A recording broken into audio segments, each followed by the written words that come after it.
Moyo village. Moyo village is a village in Africa.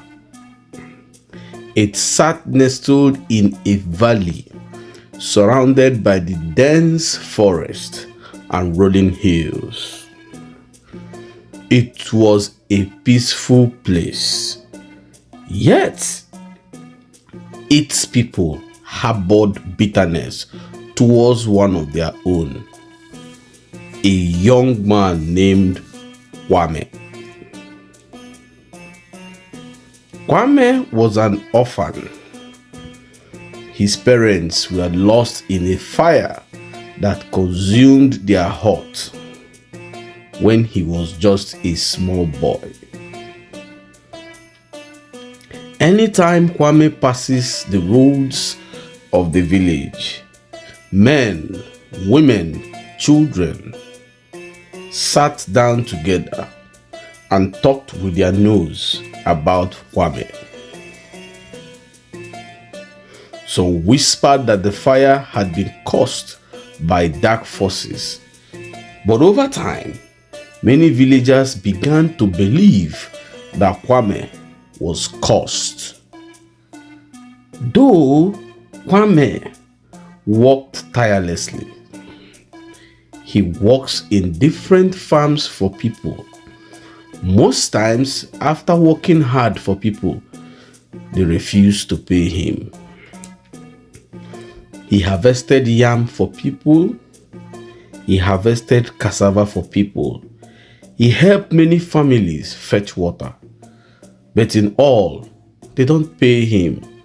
They send him away. Children were forbidden to play with Kwame, and adults murmured cruel words whenever Kwame walked by. The only person who showed him kindness was an old blind woman named Mama Nia. Mama Nia often sat under a large tree. She would call Kwame and talk to Kwame and said, "Kwame, don't let their hatred consume you, my son." She would tell him, even in darkness, a small light can guide your way. On one fateful day, the skies darkened and a very large storm swept through the village.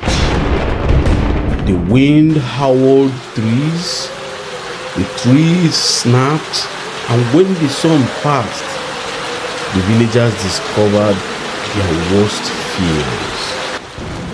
Most of their crops were destroyed.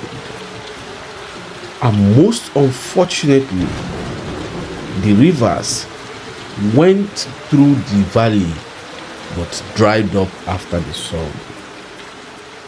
Panic set in. The elders gathered to discuss their fears. They discussed during the day and during the night. Very soon, they started pointing accusing finger to Kwame. They said Kwame is cursed, and the curse on Kwame is now transferred to the village by the gods. They summoned Kwame. When Kwame appeared in front of the elders, he pleaded his innocence. Kwame told the elders that he was not cursed and is not the problem of the village. But in unison, the villagers echoed one word: Kwame must leave this village. This Kwame must leave this village echoed round the village. Even when Kwame walked on the street, people pointed at him and said, Kwame must leave the village. The old woman took Kwame at night, sat him down in the middle of night and talked to Kwame. My son, I understand the burden you are bearing today. I cannot help you because I cannot stand in front of the villagers and fight alone. You know I am blind, weak, and weary, and only waiting for my days. But what I can tell you is that in every dark tunnel, there must be springs of light. The villagers' hatred towards you have led them to push you away. But don't forget what I'm going to tell you. In my days as a young woman, I worked very hard in the forest. And sometimes in the forest, when we ran out of water, we walked deep down the valley. There is a place where we usually see droplets of water running the rocks. That droplet never dries. This may be a very big task, but can change your destiny. Go, my son. If they said that you must leave, leave, but be a brave man. Find this water and bring this water to this village. He who brings this water brings life to the village, and every other thing will be forgiven. Be strong, my son. Kwame looked at the woman. He was happy and he left. The next day, the young youths gathered with sticks, cobs, and drove Kwame out of the village. They were so happy doing it, believing that the curse has been removed from them. Kwame was pushed into thick forest without anything. Kwame started hiding from wild animals. Kwame walked through the forest, eating fruits and berries he finds on the floor. Weeks go by, months go by, nothing changed in the village. This time, the villagers decided to consult the oracle. When they went to the oracle revealed that the cause of the problem in the village is not what they think. That the boy they pushed away is not the solution to the problem. He is innocent. When the elders left the oracle, they began to talk with themselves that maybe the oracle don't know who they were talking about. That Kwame is the cause. Some said, how can he cause the parents to die in a mysterious fire? How? Maybe this time around, the gods have made a mistake. While in the bush, Kwame kept looking for the trinklets of water as told by the old woman. One day, he sighted some animals drinking water and he hid himself. After that, he went closer and behold, this is the water the old woman, Mama Nia, had told him about. Kwame immediately went ahead looking for sticks, designed them, used to start digging. Kwame kept digging even when he was very tired.